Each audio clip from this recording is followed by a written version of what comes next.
डाल देंगे।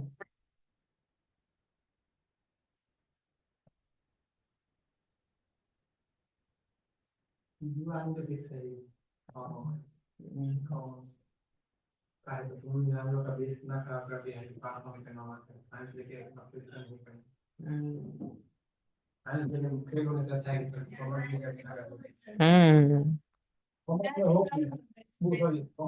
अच्छा सुनो, आप रिकॉर्ड कर रहे हो, थोड़ा सा आप शांति बना।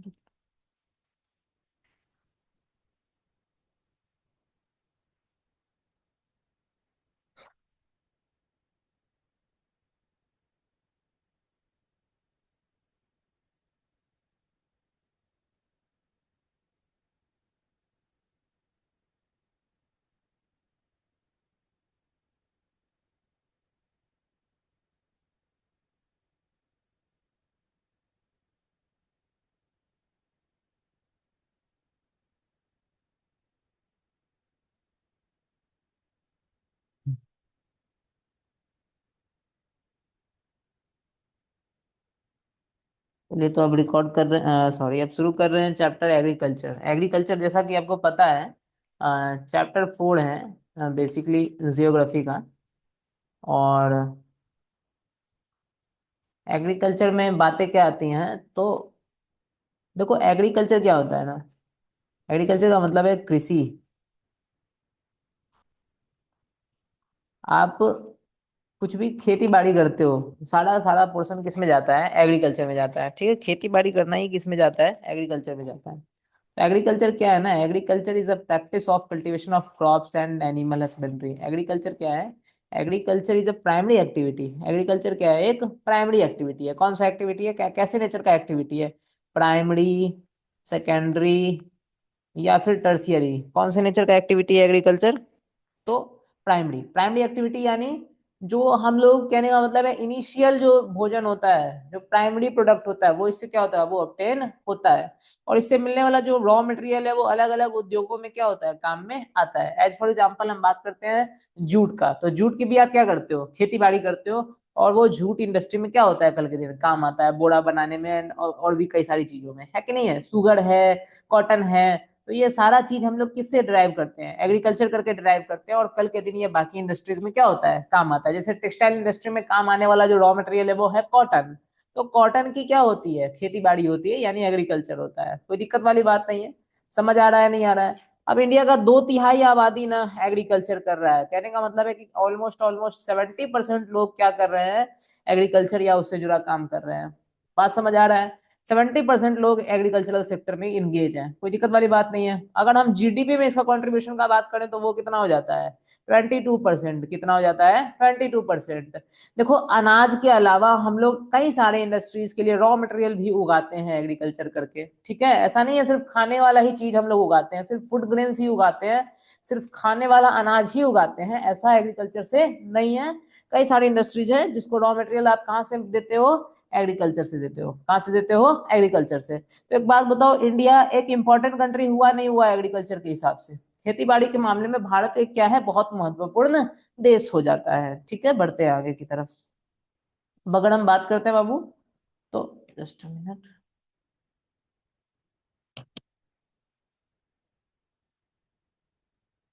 ओके, सो अब हमारा है, जस्ट अ मिनट।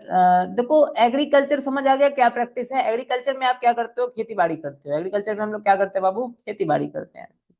अब ये खेती बाड़ी जो होती है, इसमें कैसे क्या एंगेज है लोग, कितना कंट्रीब्यूशन है जीडीपी में, इसको थोड़ा सा आपको याद रख लेना है। बाकी इतना याद रखना कि इंडिया एग्रीकल्चरली इंपॉर्टेंट कंट्री है। बात करते हैं बाबू खेती बाड़ी की तरीकों की, कृषि फार्मिंग यानी कृषि। तो कृषि के तरीकों का अगर हम बात करते हैं, तो पहला जो तरीका है, हमें 3 तरीका पढ़ना है। पहला है प्रिमिटिव सब्सिस्टेंस फार्मिंग, दूसरा है इंटेंसिव सब्सिस्टेंस फार्मिंग, और तीसरा है प्लांटेशन फार्मिंग या फिर कॉमर्शियल फार्मिंग। ठीक है, तो ये 3 चीजों के बारे में, 3 तरीकों के बारे में पढ़ना है। तो पहला वाला जो तरीका है वो क्या है आपका, primitive subsistence farming. Primitive subsistence farming का मतलब है, प्रिमिटिव का मतलब है ओल्ड मेथड्स। प्रिमिटिव का क्या मतलब है, ओल्ड मेथड्स। जब आप ओल्ड मेथड्स का यूज करके सब्सिस्टेंस यानी गुजारा चलाने के लिए, गुजारा चलाने के लिए जब आप फार्मिंग करते हैं, तो उसको हम लोग क्या बुलाते हैं, सब प्रिमिटिव सब्सिस्टेंस फार्मिंग। देखो ऐसा है ना, कई जगहों पे फार्मिंग करके बहुत ज्यादा बिजनेस वगैरह नहीं किया जाता है, अपना परिवार का गुजारा चल जाए, अपना कम्युनिटी का गुजारा चल जाए। वैसा तरीके से क्या किया जाता है, फार्मिंग किया जाता है। तो वहां पे वो वाला जो फार्मिंग है उसको हम लोग क्या बुलाएंगे, प्रिमिटिव सब्सिस्टेंस फार्मिंग। क्या बुलाएंगे, प्रिमिटिव सब्सिस्टेंस फार्मिंग। हाँ हाँ, खुद के खाने के लिए उगा लिए बस, उतना मोर देन इनफ है। अब बात करते हैं अगर ये कहाँ पे होता है, तो ये होता है हमको नॉर्थ ईस्टर्न स्टेट्स में। ये कहाँ पे हो रहा है दोस्तों, नॉर्थ ईस्टर्न स्टेट्स में, ठीक है। और नॉर्थ ईस्टर्न स्टेट्स में क्या होता है ना, छोटे छोटे पैचेज ऑफ लैंड होते हैं, छोटे छोटे पैचेज ऑफ लैंड, छोटे छोटे जमीन के टुकड़े होते हैं। वहां पे पुराने पुराने टूल्स का इस्तेमाल करके, वहां पे पुराने पुराने टूल्स का इस्तेमाल करके, जैसे हो, दाव, डिगिंग स्टिक्स। डिगिंग स्टिक्स होता है ऐसे खोदने वाला जो स्टिक होता है, दैट इज डिगिंग स्टिक्स। वो होता है खुरपा उड़पा, जो होता है खुरपा हो गया, ये जमीन कोड़ने वाला हो गया। ये सारे पुराने कहने का मतलब है कि औजारों का इस्तेमाल करके जो खेती बाड़ी होती है, दैट इज व्हाट आपका प्रिमिटिव सब्सिस्टेंस फार्मिंग। वो क्या होता है आपका, प्रिमिटिव सब्सिस्टेंस फार्मिंग। प्रिमिटिव मतलब पुराना, प्रिमिटिव मतलब याद रखेंगे, प्रिमिटिव मतलब क्या होता है, पुराना। तो पुराने तरीकों से किया जाने वाला जो कृषि है वही कुछ नहीं है, प्रिमिटिव सब्सिस्टेंस फार्मिंग है। प्रिमिटिव सब्सिस्टेंस फार्मिंग आप कब करोगे, एक बात बताओ, पुराने तरीके से आप काम कब करोगे, एक बात बताओ। हम आपको पढ़ा रहे हैं तो क्या हम नए तरीके से पढ़ा रहे हैं, नए तरीके से इसलिए पढ़ा रहे हैं ताकि सिलेबस को क्या करें, ज्यादा ज्यादा जल्दी जल्दी कंप्लीट करें। और ये नया तरीका हम इसलिए अफोर्ड कर पाए ना, बिकॉज मेरे पास बच्चे हैं, बात समझ रहे, जिनसे मुझे फीस आता है। अगर सोचो कि मेरे पास एक ही बच्चा होता पढ़ने के लिए, तो हम क्या ब्लैक बोर्ड पर ही पढ़ाते, क्या हम व्हाइट बोर्ड पर ही, मार्कर भी, मार्कर से लिखने में भी हमको क्या लगता, थोड़ा सा आ लगता कि हाँ भाई क्या मार्कर का इंक का पैसा जाएगा, लाना तू तेरा पेन से ही लिख देते हैं। बात समझ आ रहा है, नहीं आ रहा है। तो कहने का मतलब है कि प्रिमिटिव सब्सिस्टेंस फार्मिंग में आपको किसको खिलाना है, गांव गांव पूरा शहर वगैरह को सप्लाई करना है, विदेश भेजना है सामान उगा के, या फिर खुद का गुजारा चलाना है। खुद का गुजारा चलाना है तो आप क्या करते हैं, उतना ज्यादा इन्वेस्टमेंट इसमें, बिल्कुल भी इन्वेस्टमेंट इसमें नहीं करते हैं। बात समझे, पुराने तरीकों से, पुराने औजारों का मदद से आप क्या करते हैं, इसका फार्मिंग करते हैं। हाँ, प्रिमिटिव टूल्स का मतलब पुराने औजार, प्रिमिटिव का मतलब क्या होता है, पुराना है, ठीक है। तो पुराने औजारों की मदद से, हो, दाव एंड डिगिंग स्टिक्स के यूज से आप क्या करते हो, इसको करते हो, ठीक है। अच्छा, इसमें जो आपको काम में, इसमें जो आपको हेल्प आता है ना, उसमें हेल्प के लिए आप किसको लेते हो, लेबर वेबर बुलाते हो दूसरे राज्यों से, या फिर खुद के फैमिली या कम्युनिटी के लोग ही मेंबरशिप, खुद के कम्युनिटी या फैमिली के लोग ही लेबर करते हैं, खुद के कम्युनिटी या फैमिली के लोग ही क्या करते हैं, लेबर करते हैं। तो याद रखना, describe the characteristics of primitive subsistence farming question आता है, उसका हम आंसर बता रहे हैं। पहले आप ये समझो कि प्रिमिटिव सब्सिस्टेंस फार्मिंग को अलग अलग नामों से भारत के अलग अलग राज्यों में जाना जाता है। जैसे ओडिशा में इसको क्या बोला जाता है, पामा, डाबी, कोमन या ब्रिंगा। इसका स्क्रीनशॉट लेकर के इसको याद कर लेना, थोड़ा बहुत जो इंपॉर्टेंट है मैं वो बता देता हूँ। मध्य प्रदेश वाला याद रख लेना एग्जामिनेशन पॉइंट ऑफ व्यू से, आंध्र प्रदेश वाला याद रखना पोडू पेंडा। वेस्टर्न घाट्स में इसको क्या बोला जाता है, कुमारी। ये प्रिमिटिव सब्सिस्टेंस फार्मिंग की जो प्रैक्टिस है ना, इसको अलग अलग भारत के राज्यों में अलग अलग नामों से जाना जाता है, और ये अलग अलग नाम ही यहाँ पर हमने क्या कर दिया है, लिख दिया है, कोई दिक्कत वाली बात नहीं है। हिमालयन बेल्ट में इसको क्या बोला जाता है, हिल।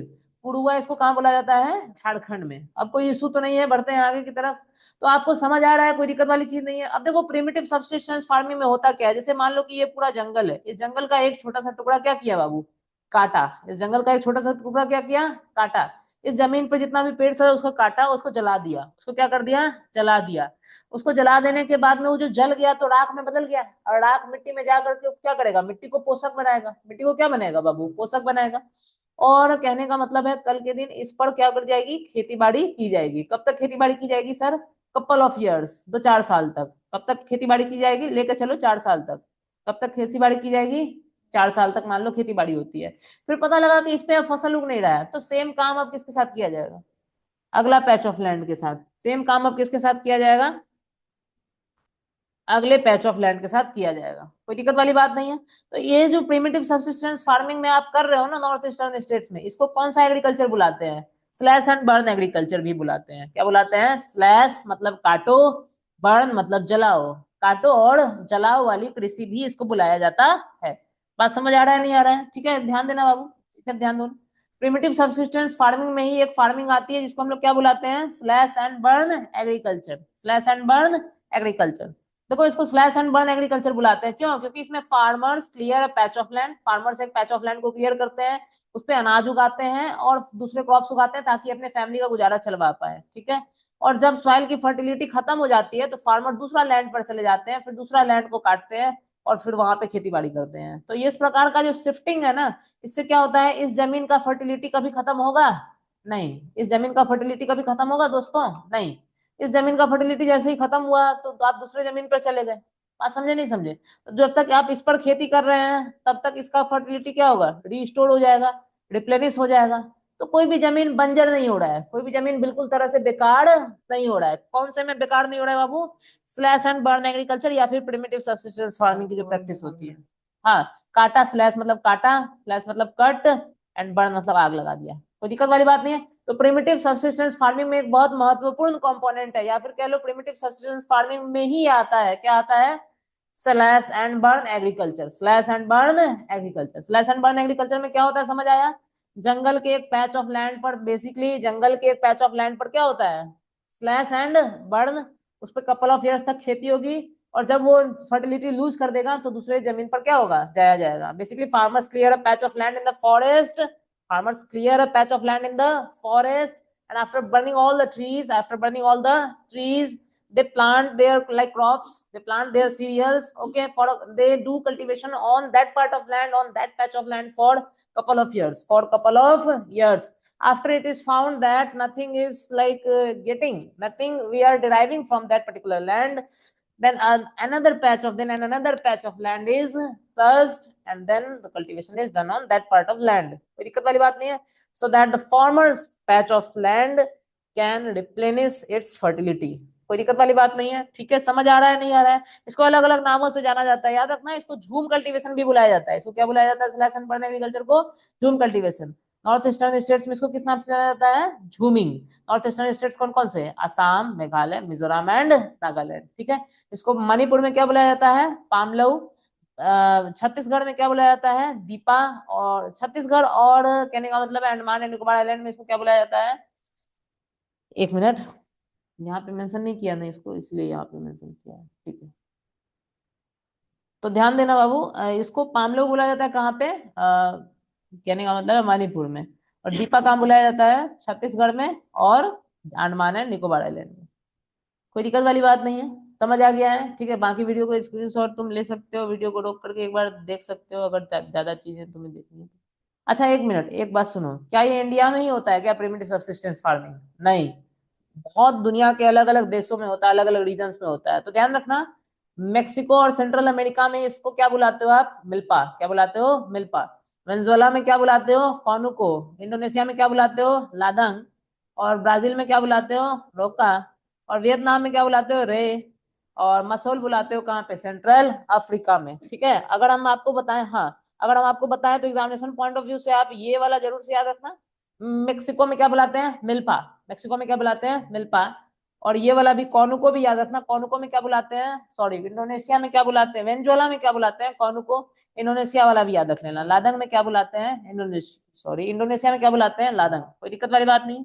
तो प्रिमिटिव सब्सिस्टेंस फार्मिंग के बारे में आपको समझ आ गया है क्या होता है? प्रिमिटिव सब्सिस्टेंस फार्मिंग जो है, ये यही फार्मिंग है कि जिसमें प्रिमिटिव टूल्स का यूज होगा। जिसमें कैसा टूल्स का यूज होगा? प्रिमिटिव टूल्स का यूज होगा। लेबर कौन करेगा? फैमिली या कम्युनिटी। लेबर कौन करेगा? फैमिली या कम्युनिटी। और इसमें आपने क्या देखा कि इसमें जो फार्मिंग होता है वो कौन सा होता है? स्लैश एंड बर्न मेथड वाला। स्लैश एंड बर्न मेथड वाला। ज्यादातर ये फार्मिंग कहाँ पे होता है? भारत के नॉर्थ ईस्टर्न स्टेट्स में। भारत के नॉर्थ ईस्टर्न स्टेट्स में, ठीक है? अब एक बात ध्यान से सुनो, आज के टाइम पे ना शिफ्टिंग कल्टीवेशन को बढ़ावा नहीं दिया जाता है। क्यों ऐसा किया जाता है? क्योंकि इसके कारण से ना कहीं पेड़ बहुत ज्यादा क्या होते हैं बाबू, कटेंगे, और मिट्टी बहुत ज्यादा क्या होगी, ढहेगी। बात समझ रहे हो? सॉइल इरोजन क्या हो जाएगा? बढ़ जाएगा। हेलो, सॉइल इरोजन क्या हो जाता है? आज के टाइम पे अब देखो ना, आज के टाइम पे आपके पास इतना जमीन है कि आप 3 साल तक एगो पे खेती कीजिए, फिर 4 साल उस घूम के खेती करिए। ऐसा घूम घूम के आप खेती कर सकते हैं? नहीं ना। आज के टाइम पे जमीन का क्राइसिस है तगड़ा वाला। तो आज के टाइम पे शिफ्टिंग कल्टीवेशन को क्या बोला जाता है? कि मत करो। शिफ्टिंग कल्टीवेशन के लिए क्या बोला जाता है? कि मत किया जाए, ठीक है? ज्यादा बेहतर रहेगा। कोई दिक्कत वाली चीज तो नहीं है? समझ आ रहा है? अब वो समझ आ रहा है, बढ़े आगे। चलिए, अब बात करते हैं हम लोग इंटेंसिव सबसिस्टेंस फार्मिंग की। देखो, इंटेंसिव, इंटेंसिव यानी ज्यादा ज्यादा, इंटेंसिव यानी on a greater scale, on a greater scale. और सबसिस्टेंस का मतलब होता है गुजर बसर करने के लिए, गुजर बसर करने के लिए। देखो आज के टाइम पे जैसे आबादी भाग रही है, जैसा चीजें हैं कि भैया अर्बनाइजेशन, पॉपुलेशन, इंडस्ट्रियल, दुनिया दान की चीजें हो रही हैं, तो इस जमाने में आप प्रिमिटिव सब्सिस्टेंस फार्मिंग जैसा फार्मिंग पर निर्भर रह सकते हैं क्या? नहीं। आपके साथ समस्या ये है कि पॉपुलेशन क्या है आपके यहाँ पे, बहुत ज्यादा है। और कहने का मतलब है कि जमीन क्या है बाबू खेती बाड़ी करने के लिए, बहुत कम है। समझ रहे हो नहीं समझ रहे हो? तो जो होता है प्रैक्टिस वो क्या होता है आज के टाइम पे, इंटेंसिव सब्सिस्टेंस फार्मिंग। ये उन एरियाज में होता है जहां लैंड पर पॉपुलेशन प्रेशर क्या है बाबू, ज्यादा है। समझ आ रहा है नहीं आ रहा है? याद रखना, ये इंटेंसिव सब्सिस्टेंस फार्मिंग किस एरिया में होता है, जहां लैंड पर पॉपुलेशन प्रेशर क्या है, ज्यादा है। बात समझ रहे हो? इसमें बहुत ज्यादा मेहनत लगता है। बात समझ रहे हो? इसमें बहुत ज्यादा बायोकेमिकल इनपुट्स लगता है। बायोकेमिकल इनपुट्स का मतलब है कि खाद वगैरह जो चीजें हो जाती हैं, बात समझ रहे हो, खाद, सीड, पेस्टिसाइड, फर्टिलाइजर, सारा चीज को हम लोग जो है बायोकेमिकल इनपुट्स में, मैन्योर हो गया, ये सारी चीजें हो गई। इरिगेशन लगता है इसमें, क्या लगता है इसमें, इरिगेशन। इरिगेशन यानी आपको क्या करना पड़ेगा, आर्टिफिशियली वाटर देना पड़ेगा, किसको, फसल को, क्रॉप्स को, ठीक है। तो इससे इस सब चीजों से क्या किया जाता है, हायर प्रोडक्शन अचीव किया जाता है। तो इंटेंसिव सब्सटेंस फार्मिंग समझ आया क्या कहाँ होता है, जहां पे आबादी ज्यादा है और लैंड कम है, लैंड कम है। देखो इसमें एक समस्या और आ रही है इंटेंसिव सब्सिस्टेंस फार्मिंग में, वो समस्या क्या है जरा ध्यान से सुनना। एक लैंड था, मान लो उस पे किशोरी जी का, किशोर कुमार का ये लैंड था, मान लो किशोर कुमार का ये लैंड था, इस पर ये खेती किया करते थे। अब किशोर कुमार दुनिया से चले गए, इनके 5 बेटे थे, तो क्या लैंड 5 भाग में टूट जाएगा, 1 2 3 और 4 5, 1 2 3 4 5। बात समझ रहे हो? तो क्या पांचों बेटे के पास अब जमीन का छोटा छोटा टुकड़ा है नहीं है?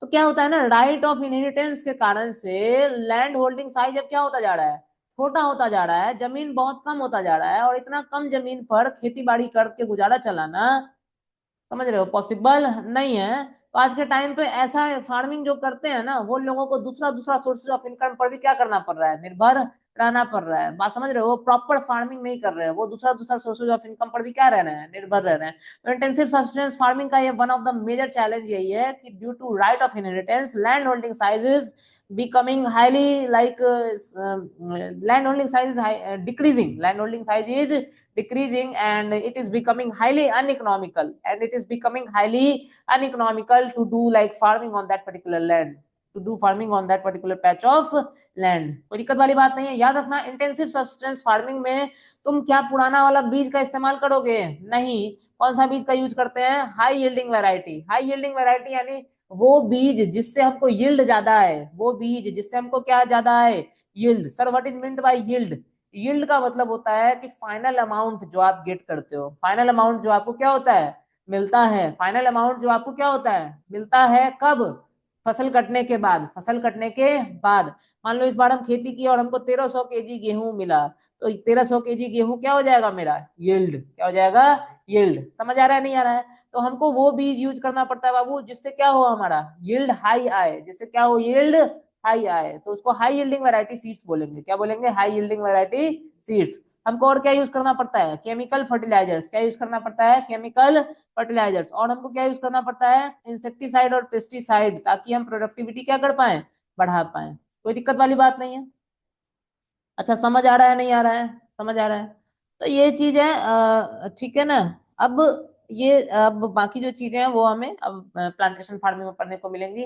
बट आपको समझ आ गया इंटेंसिव सस्टेंस फार्मिंग में हम लोग क्या करते हैं, इंटेंसिव सस्टेंस फार्मिंग में हम लोग मॉडर्न मेथड्स का यूज करते हुए क्या करते हैं, खेती बाड़ी करते हैं, और इसमें बायोकेमिकल इनपुट्स और इरिगेशन भी लगता है।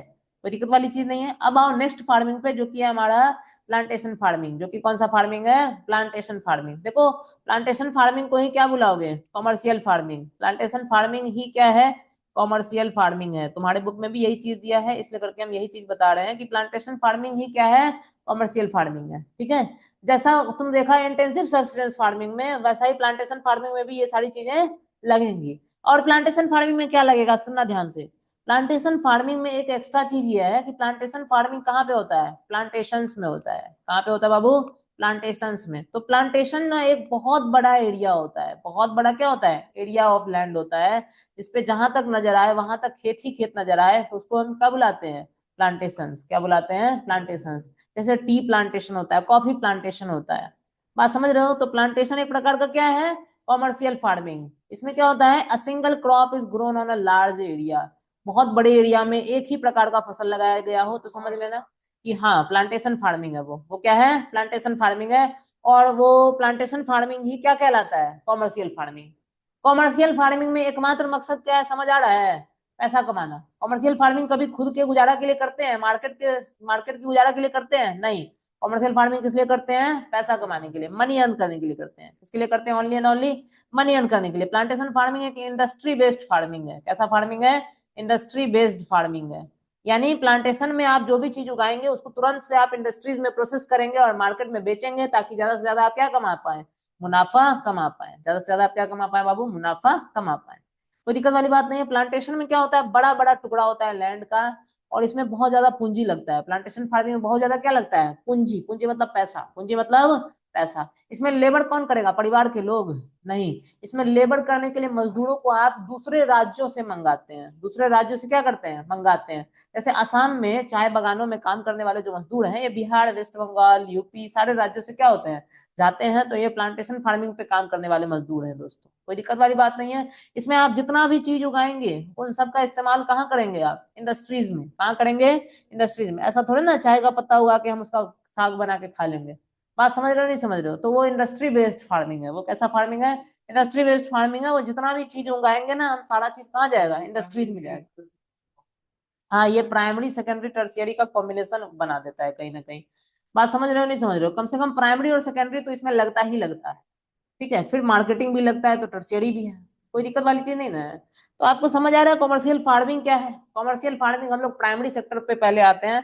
तो प्राइमरी सेक्टर में आता है बाबू कॉमर्शियल फार्मिंग। कॉमर्शियल फार्मिंग में आप क्या करते हैं, तो प्लांटेशन में उगाते हैं। कहाँ उगाते हैं, प्लांटेशन में। प्लांटेशन क्या होता है sir, plantation is a large tract of area. Plantation is a large tract of area on which a single crop is grown, on which a single crop is grown। कोई दिक्कत वाली बात नहीं है। this kind of farming is known as commercial farming because it requires highly amount of inputs, sorry, because it requires a high amount of inputs, because it requires a high amount of inputs। बात समझ रहे नहीं समझ, HYV seed is required, pesticides, fertilizers। modern methods of farming is to be adopted to like do the commercial farming। कोई दिक्कत वाली बात नहीं है। commercial farming में क्या चला जाता है, पहला मॉडर्न मेथड से इसका आप फार्मिंग करते हैं, दूसरा आप क्या करते हैं बाबू, प्लांटेशंस का यूज करते हैं, और तीसरा क्या करते हैं आप, कैपिटल और लेबर इंटेंसिव है, यानी पूंजी भी ज्यादा लगेगा और मजदूर भी ज्यादा लगेंगे। ठीक है, रॉ मटेरियल्स जो है इंडस्ट्रीज को मिलता है किससे, कॉमर्शियल फार्मिंग से। अच्छी इंफ्रास्ट्रक्चर के लिए भी क्या जरूर, अच्छी इंफ्रास्ट्रक्चर चाहिए कॉमर्शियल फार्मिंग के लिए। कॉमर्शियल फार्मिंग अगर करोगे आप, तो वहां करना, ध्यान से सुनना, आप वहां करना जहां पे आप उगाएं और तुरंत में आप कहाँ पहुंचा पाए, इंडस्ट्रीज में पहुंचा पाए चीजों को। ठीक है, जैसे मान लो हम चाय का फार्मिंग किए, टी का फार्मिंग किया, और हमको पता लगा कि मेरा जो टी का पत्ता टूटेगा प्लांट से, उसको इंडस्ट्री तक पहुंचने में 4 दिन का समय लगेगा। कितना दिन का समय लगेगा, 4 दिन। तो क्या मेरा सारा टी का पत्ता खराब हो जाएगा, खराब हो जाएगा नहीं हो जाएगा, हो जाएगा ना भाई। तो प्लांटेशन जहां भी रहेगा उसके बगल में ही आपको क्या करना पड़ेगा, इंडस्ट्रीज बनाने पड़ेंगे। और वहां तक रोड की कनेक्टिविटी अच्छी खासी होनी चाहिए। वहां तक रोड की क्या होनी चाहिए बाबू, कनेक्टिविटी अच्छी खासी होनी चाहिए। बात समझ रहे नहीं समझ रहे, तो इसमें हाई अमाउंट ऑफ पैसा लगता है, हाई अमाउंट ऑफ लेबर लगता है। इसमें बाबू कॉमर्शियल फार्मिंग में कोई दिक्कत वाली बात नहीं है। कॉमर्शियल फार्मिंग में प्रोसेसिंग इंडस्ट्रीज भी लगती है। ठीक है, तो आ जाओ, एग्रीकल्चर कौन से नेचर का एक्टिविटी है, जरा ध्यान से बताना। Agriculture is an activity of which of the following sector, primary sector. Which of the following methods of farming known as backward form of farming. Backward form of farming किसको बोलोगे आप, shifting cultivation को। In which belts of India shifting cultivation is practice. Shifting cultivation कहाँ पे भारत में practice किया जाता है, ट्राइबल एरियाज में, है कि नहीं है, ट्राइबल एरियाज में। ठीक है, और इंडिया में कितने एग्रीकल्चरल सीजन है हमारे, 3 है। नहीं, राबी, खरीफ और जैद। हाँ, प्लांट का राइस जो होता है, राइस तो हो गया वो चीज जो हम लोग खाते हैं। राइस क्या चीज हो गया, वो चीज जो हम लोग क्या करते हैं, खाते हैं। उसका जो प्लांट होता है उसको क्या बुलाते हैं, पैडी। क्या बुलाते हैं, पैडी बुलाते हैं। ठीक है, भारत का कौन सा हिस्सा है जिसको आप ग्रैनरी बुलाते हैं, ग्रैनरी मतलब स्टोरेज, अनाजों का जो स्टोरेज होता है, कौन से हिस्सा को बुलाते हैं आप, river plains of the north. दो क्रॉप्स, जो क्रॉप्स फ्रूट, फ्लावर्स, वेजिटेबल्स वगैरह जो उगाता है, उसको आप किस कैटेगरी में डालते हो, हॉर्टिकल्चर। ठीक है, रेनी सीजन, हॉर्टिकल्चर। हॉर्टिकल्चर में, एग्रीकल्चर में जैसे आया ना, जैसे होता है ना एग्रीकल्चर, पीसी कल्चर, सेरी कल्चर, सेरिकल्चर में जैसे सिल्क वॉर्म्स को आप पालते हो तो उसको क्या बोलते हो, सिल्क सेरिकल्चर बोलते हो, ठीक है। वैसे ही हॉर्टिकल्चर में किसको आप उगाते हो, फ्रूट्स को उगाते हो, फ्लावर्स को उगाते हो, वेजिटेबल्स को अगर उगाते हो तो कौन सा कल्चर है, ये हॉर्टिकल्चर है, याद रखना। ये जो क्रॉप्स जो आप रेनी सीजन में उगाते हो उसको आप क्या बोलते हो, खारिफ क्रॉप्स, क्या बोलोगे, खारिफ क्रॉप्स। ठीक है, कौन सा स्कीम जो है ये फार्मर्स के लिए लाया गया ताकि उनको क्रेडिट दिया जा सके, बताएंगे क्या, केसीसी, ठीक है, किसान क्रेडिट कार्ड योजना करके एक facility provided by the government to purchase the inputs at a lower cost than normal market price. Facility जो सरकार अवेलेबल करवाती है ताकि आप इनपुट्स को कम दाम पे खरीद सकें, मार्केट प्राइस जितना रहेगा उससे कम दाम पर खरीद सकें, तो सब्सिडीज हो जाएगा। सरकार क्या दे देती है, सब्सिडी दे देती है। आप बीज बीज खरीदने जाइए तो सरकार आपको क्या दे देगी, सब्सिडी दे देगी। और हम कुछ रिवॉल्यूशन के बारे में आपको बता दें। एग्रीकल्चर समझ आया, एग्रीकल्चर में आप क्या करते हैं बाबू, फसल उगाते हैं, जानवर पालते हैं, फिशिंग वगैरह करते हैं, सारा चीज किसमें आ जाता है, एग्रीकल्चर। एग्रीकल्चर के कई सारे ब्रांचेज हैं, हॉर्टिकल्चर, सेरिकल्चर, पिसिकल्चर, दुनिया जहान का ब्रांचेज है इसका। ब्लू रिवॉल्यूशन में आप, ब्लू रिवॉल्यूशन किसके लिए आता है, याद रखना, फिश के लिए। किसके लिए आता है, फिश के लिए। जीन रिवॉल्यूशन जो है वो किसके लिए आता है, तो यील्ड बीज के लिए आता है, सीड के लिए आता है। किसके लिए आता है, सीड के लिए। और ग्रीन रिवॉल्यूशन किसके लिए आता है, क्रॉप्स के लिए। किसके लिए आता है, क्रॉप्स के लिए। ग्रीन रिवॉल्यूशन सबसे पहले किसमें इंट्रोड्यूस किया गया था, वीट में। किसमें इंट्रोड्यूस किया गया था, वीट में। बात समझे। अगर खास तौर पे अगर आप फ्रूट्स और वेजिटेबल्स उगाते हो तो आप क्या कर रहे हो, हॉर्टिकल्चर कर रहे हो। क्या कर रहे हो, हॉर्टिकल्चर कर रहे हो। बात समझ रहे हो, नहीं समझ रहे हो। अच्छा, ये आप जो है अगर कहने का मतलब है बरसात के मौसम में अगर क्रॉप्स उगाते हो तो कैसा क्रॉप्स है, खारिफ क्रॉप्स है। कैसा क्रॉप्स है, खारिफ क्रॉप्स है, ठीक है। कोई दिक्कत वाली चीज नहीं है, सारा चीज समझ में आ रहा है। झूमिंग समझ आया क्या है, कि एक पीस ऑफ लैंड को काटा, जलाया और उस पर क्या किया, खेती किया। That kind of cultivation is jhuming. That kind of cultivation is jhuming. Sericulture क्या है, आप सिल्क वॉर्म्स को पालते हो। सिल्क वॉर्म्स को क्या करते हो, पालते हो। कोई दिक्कत वाली चीज नहीं है। व्हाइट रिवॉल्यूशन क्या है भाई, व्हाइट रिवॉल्यूशन किस में आ रहा है, मिल्क में। मिल्क की प्रोडक्टिविटी को बढ़ाने के लिए कौन सा रिवॉल्यूशन आ रहा है, white revolution. Primitive subsistence farming समझ आया, ये फार्मिंग है जो छोटे छोटे क्या की जाती है, खेतों पे की जाती है प्रिमिटिव टूल्स का यूज करके। किसका यूज करके बाबू, इधर ध्यान दे ध्रुव, इसका यूज करके, प्रिमिटिव टूल्स का यूज करके। प्लांटेशन एग्रीकल्चर समझ आया। प्लांटेशन एग्रीकल्चर में क्या होता है भैया, प्लांटेशन एग्रीकल्चर में सिंगल क्रॉप फार्मिंग होती है और फैक्ट्री प्रोडक्शन होता है उसमें, एक तरह से मान लो। बात समझ रहे हो, नहीं समझ रहे हो, उद्योग बैठ गया है वहां पे। और लेबर इंटेंसिव भी है, कैपिटल इंटेंसिव भी है, यानी इसमें पैसा भी ज्यादा चाहिए करने के लिए और आदमी भी ज्यादा चाहिए दोस्तों। इसमें पैसा भी ज्यादा चाहिए और आदमी भी ज्यादा चाहिए। तुम से कुछ इंडस्ट्रीज बता सकते हो जो एग्रीकल्चरल रॉ मटेरियल पर आधारित हो, बिल्कुल। कौन कौन सा, कॉटन है ना, जूट और सिल्क, रबर, है ना। Why cultivation methods have change significantly. Cultivation methods बदले क्यों हैं प्रभावी तरीके से, क्योंकि हमारा जो फिजिकल इन्वायरमेंट है ना बाबू वो क्या हुआ है, बदला है। अब हमें जंगल उंगल उतना नजर नहीं आता है, बात समझे। तो कल्टीवेशन मेथड्स को हमें क्या करना पड़ा है, बदलना पड़ा है। टेक्नोलॉजिकल नो हाउ भी एक बहुत बड़ा प्रैक्टिस रहा है। टेक्नोलॉजिकल नो हाउ, अब हमारे पास नई टेक्नोलॉजी आई है, नया हम चीजें जानते हैं, तो अब हम पुराने तरीकों से खेती बाड़ी नहीं करते हैं। बात समझ रहे हो, नहीं समझ रहे हो। और हमारी कल्चरल प्रैक्टिसेस भी क्या हुई हैं, बदली हैं। बात समझ रहे हो नहीं। ये कल्चरल शिफ्ट हमें देखने को मिला है कि हम अर्बनाइजेशन वगैरह की तरफ शिफ्ट हो रहे हैं। तो कहने का मतलब है कि हम इन तीन कारणों से प्रोडक्शन मेथड्स को क्या कर दिए, चेंज कर दिए। प्रिमिटिव सस्टेनेंस फार्मिंग किन चीजों पर डिपेंड करता है, बताएंगे जल्दी से। प्रिमिटिव सस्टेनेंस फार्मिंग डिपेंड करता है किस पे, बरसात के लिए, बरसात के मौसम में, है कि नहीं है, मानसून में। बात समझ रहे। नेचुरल फर्टिलिटी ऑफ सॉइल पर डिपेंड करता है और कई सारे इन्वायरमेंटल कंडीशंस है जिस पर वो क्या करता है, डिपेंड करता है। हाँ, प्रिमिटिव में पता ही है, छोटे स्तर पे गुजारा चलाने के लिए जो करते हैं पुराने टूल्स का यूज करके। बताओ अलग अलग राज्य जहाँ पे कल्टीवेशन होता है और क्या नाम है उन राज्यों का। तो मध्य प्रदेश में बाबू क्या नाम है, मेवाड़ और दहिया। आंध्र प्रदेश में क्या नाम है, पोडुपेंडा। उड़ीसा में क्या नाम है, पामाडाबी, कोमान, ब्रिंगा। राजस्थान में वॉलर नाम है और झारखंड में कुड़ुआ। असम, मेघालय, मिजोरम और नागालैंड में इसको क्या बुलाते हैं, झूमिंग। नॉर्थ ईस्टर्न स्टेट्स में याद रखना इसको किस नाम से जाना जाता है, झूमिंग नाम से। मणिपुर में इसको पामलो बुलाते हैं। छत्तीसगढ़ में इसको क्या बुलाते हैं, दीपा बुलाते हैं। छत्तीसगढ़ और अंडमान एंड निकोबार आइलैंड में इसको क्या बुलाते हैं, दीपा बुलाते हैं। कोई दिक्कत वाली चीज नहीं है, बात समझ आ रहा है, कोई दिक्कत वाली चीज नहीं है। बढ़ते हैं आगे अब क्वेश्चंस पर से थोड़ा सा अब हम लोग आगे, ये क्वेश्चंस हम लोग करेंगे बाद में।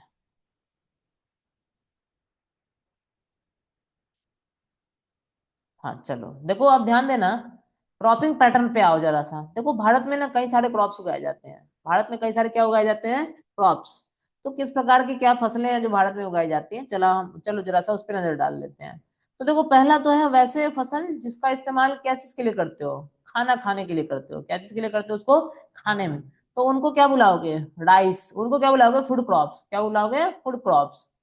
अगला है फॉडर, गाय वगैरह को, मवेशी वगैरह को जो भूसा पड़ता है उसको क्या बुलाते हो, मिलेट्स, क्या बुलाते हो। मिलेट्स में याद रखना तीन चीजें आती हैं, कौन कौन सी, ज्वार, बाजरा और रागी। ज्वार बाजरा और रागी की जो फसल है ये किसमें आती है, मिलेट्स, किसमें आती है, मिलेट्स में। और घास होते हैं ना कई सारे, भूसा हे वगैरह जो चीजें होती हैं, है कि नहीं है। अगला है बाबू फाइबर क्रॉप्स, अगला कौन सा क्रॉप्स है, फाइबर क्रॉप्स। फाइबर क्रॉप्स में क्या क्या डालोगे, कॉटन और जूट को, कॉटन और जूट को। वेजिटेबल्स में क्या क्या डालोगे, पोटैटो, टमाटो, ओनियन, ब्रिंजल, ये सारे क्या हो गए आपको, वेजिटेबल क्रॉप्स हो गए, ठीक है। फ्रूट्स में क्या क्या डालोगे, मैंगोज, एप्पल, बनाना, ये सारे। स्पाइसेस और कॉन्डिमेंट्स में क्या क्या डालोगे, paper, cardamom, saffron, turmeric. Condiments क्या होते हैं, वो सॉसेज वगैरह नहीं होते हैं, जो क्या करते हैं, ऐड करते हैं फ्लेवर भोजन में, उसी को क्या बुलाते हैं, कॉन्डिमेंट्स, क्या बुलाते हैं, कॉन्डिमेंट्स। तो याद रखना इंडिया में हमारे तीन क्रॉपिंग सीजन है, कितने क्रॉपिंग सीजन है, तीन। कौन कौन से, राबी, खारिफ और जैद। कौन कौन से हैं, राबी है, खारिफ है और जैद है। जैसा कि राबी फसल में ही नजर आ रहा है, ये किसका फसल है, हीट। और खारिफ किसका फसल हो जाएगा आपको, राइस। खरीफ में आप जो है रेनी क्रॉप्स है, और जैद में समर क्रॉप्स आ जाता है। तो राबी फसल सबसे पहला राबी फसल को याद रखेंगे, राबी फसल में हमारा सबसे पहला क्या चला जाता है, व्हीट। ठीक है, तो व्हीट किससे शुरू होता है, डब्ल्यू से। और इस तरह से याद रखना कि व्हीट किसमें होता है, विंटर में, किसमें होता है, विंटर में। Wheat is a winter crop, wheat को बारिश चाहिए उतना नहीं चाहिए, व्हीट को उतना ज्यादा पानी नहीं चाहिए, जो चाहिए थोड़ा बहुत इरिगेशन करके हम लोग दे देते हैं। वीट को आप उगाएंगे कब, अक्टूबर से दिसंबर के बीच, कब उगाएंगे, अक्टूबर से दिसंबर के बीच। और हटा कब देंगे आप, अप्रैल से जून के बीच। कब हटा देंगे, अप्रैल से जून के बीच आप क्या कर देंगे, इसको हटा देंगे। यानी मानसून आने से पहले इसको क्या कर दिया जाता है, हटा दिया जाता है। थोड़ा बहुत पानी पटा दिया गया और फिर क्या कर दिया गया, हटा दिया गया, ठीक है। और इसमें राबी फसल में कौन कौन से फसल रहे होते हैं बाबू, सबसे पहला क्या है, प्राइमरी फसल क्या है, वीट है। क्या कौन है, बार्ली है, मटर है, कई तरह के दाल होते हैं, सरसों वगैरह चीजें होती हैं, बात समझ रहे हो, वीट, बार्ली, पीस, ग्राम, मस्टर्ड वगैरह चीजें जो है होती हैं, ये सब किसमें आ गई आपको, राबी फसल में, किसमें आ गई, राबी फसल में। मेजर प्रोड्यूसिंग स्टेट्स कौन कौन से हैं, पंजाब, हरियाणा, हिमाचल प्रदेश, उत्तराखंड, उत्तर प्रदेश, इन सब जगहों पे क्या उगाए जाते हैं, राबी फसल उगाए जाते हैं। बात करो तो खरीफ फसल का, तो खरीफ फसल को कौन से सीजन में उगाया जाता है, रेनी सीजन में। कौन से सीजन में उगाया जाता है, हाँ हाँ, कौन से सीजन में उगाया जाता है, रेनी सीजन में। मेन क्रॉप इसमें क्या होगा, राइस। कौन सा क्रॉप हो जाएगा इसमें, मेन क्रॉप, राइस। ठीक है, इसका उगाएंगे कब आप, जून से जुलाई में, जून से जुलाई के बीच आप क्या कर देंगे, इसको उगा देंगे। सितंबर से अक्टूबर के बीच इसको आप क्या कर देंगे बाबू, हटा देंगे। सितंबर से अक्टूबर के बीच क्या कर देंगे, हटा देंगे। तो चावल की फसल हो गई, भुट्टे की फसल हो गई, ज्वार बाजरा हो गया, तूर हो गया, मूंग हो गया, उड़द हो गया, कॉटन हो गया, जूट हो गया, ग्राउंडनट हो गया, सोयाबीन हो गया, ये सारा फसल किसमें चला जाएगा, खरीफ फसल में चला जाएगा। ठीक है, किन किन राज्यों में उसको उगाया जाता है, असम, वेस्ट बंगाल, उड़ीसा, आंध्र प्रदेश, तमिलनाडु, केरला, महाराष्ट्र, यूपी, इन सारे राज्यों में क्या किया जाता है, इसको उगाया जाता है। इतना याद नहीं रखना है हमें, बट हमें बस एक बार को देख लेना है, ठीक है, बस फसल याद रखना है कौन कौन सा क्या फसल है। जायद फसल का अगर हम बात करते हैं तो उसको हम लोग क्या बुलाएंगे, समर क्रॉप्स, क्या बुलाएंगे, समर क्रॉप्स। देखो ऐसा है ना, अप्रैल और जून के महीने में जब गर्मी पड़ती है बहुत तगड़ी वाली, मार्च के बाद पता है ये भीषण गर्मी पड़ने लग जाती है, तो उस दौरान कुछ क्रॉप्स हैं जिनको की उगाया जाता है। और इन फसलों का नाम क्या है, वो तरबूजा, खरबूजा, खीरा, बात समझ रहे हो, कई सारे सब्जी हो गए, कई सारे फॉडर क्रॉप्स हो गए, तो ये सारे क्या हो जाते हैं बाबू, उगाए जाते हैं। बात समझ रहे हो, ये सारे क्रॉप्स उन एरियाज में उगाए जाएंगे जहाँ इरिगेशन फैसिलिटीज मौजूद है, जहाँ इरिगेशन फैसिलिटीज क्या है, मौजूद है, अच्छे अच्छा खासा इरिगेशन है। नहीं, तरबूजा खरबूजा का फसल देखते होंगे आप, बिहार में भी तो अपने यहाँ पे भी तो अच्छा खासा उगाया ही जाता है। ठीक है, कोई दिक्कत वाली बात नहीं। चलिए अब हम कुछ प्रमुख फसलों के बारे में पढ़ लेते हैं। तो ये एक जो चार्ट है इसका सबसे पहले आप स्क्रीनशॉट ले लीजिए। ये आपको बिल्कुल इसमें चीजें जो है सिंप्लीफाई करके लिख दी गई हैं। अब हम आपको थोड़ा सा बता दें, देखो राइस को उगने के लिए कितना तापमान चाहिए, 25 डिग्री सेल्सियस और ज्यादा का। रेनफॉल कितना चाहिए, 100 सेंटीमीटर का। सॉइल कैसा चाहिए, फर्टाइल अलुवियल। और किन किन राज्यों में उगाया जाता है वो यहाँ पे लिखा हुआ है। वीट को कैसा तापमान चाहिए, 10 से 15 डिग्री सेल्सियस का, जो कि ठंडी में मिलता है, जो कि कब मिलता है, ठंडी में मिलता है। वीट को बरसात कितना चाहिए, 50 से 75 सेंटीमीटर का। 100 centimetre is the upper limit, यानी वीट को जितना चावल को कम से कम पानी चाहिए उतना ज्यादा से ज्यादा पानी चाहिए किसको? वीट में। बात समझ रहे हो? चावल को कम से कम कितना पानी चाहिए? 100 सेंटीमीटर। और वीट को ज्यादा से ज्यादा भी तो कितना पानी चाहिए? 100 सेंटीमीटर या उससे कम। बात समझ पा रहे हो नहीं समझ पा रहे हो? तो ये वीट कौन से सॉइल में उगेगा? लोमी और ब्लैक। ठीक है, कोई दिक्कत वाली बात नहीं है, ये प्रोड्यूसिंग स्टेट्स हैं, कोई दिक्कत वाली चीज नहीं है, समझ आ रहा है? मिलेट्स का अगर आप बात करते हो तो उसको इतना डिग्री तापमान चाहिए। हाँ हाँ हाँ। ओ अच्छा। हाँ